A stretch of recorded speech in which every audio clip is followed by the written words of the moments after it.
We learned our communication skills in the cave, but unfortunately now we're in the modern era, and many of those things that we've evolved to be able to do very well don't work so well anymore.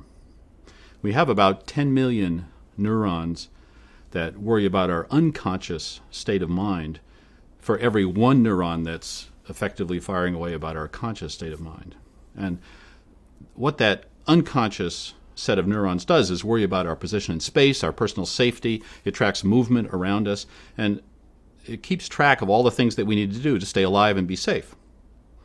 Unfortunately, those neurons didn't evolve to be able to speak in public with any comfort or ease. And I saw a wonderful example of this a few years back. I saw Richard Branson speaking at the Radio City Music Hall. And now Richard's not a very comfortable public speaker. So what he does is he tries to minimize the amount of time that he's actually speaking. And so he showed a video of Virgin Galactic. And then he arranged to have a Q&A with a local TV anchor.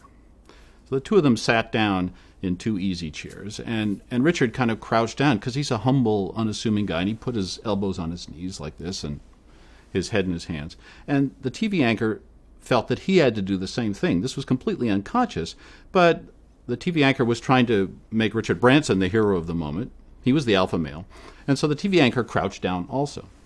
Well, Richard Branson responded by crouching a little lower, and the TV anchor did the same. Pretty soon the two of them were crouched down so low that the guy who was shooting the event, had to jump down off the stage and shoot them upwards from down below.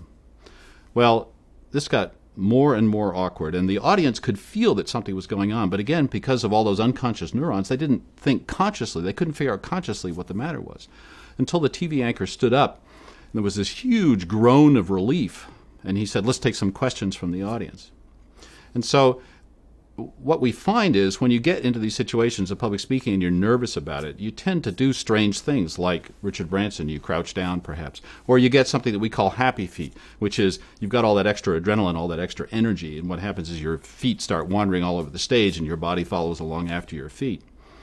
So what I suggest is you have to get conscious of your unconscious behavior. And that does take some work. It does take some practice, but it can be done. And once you master that unconscious behavior, then you can be an effective communicator, an effective public speaker.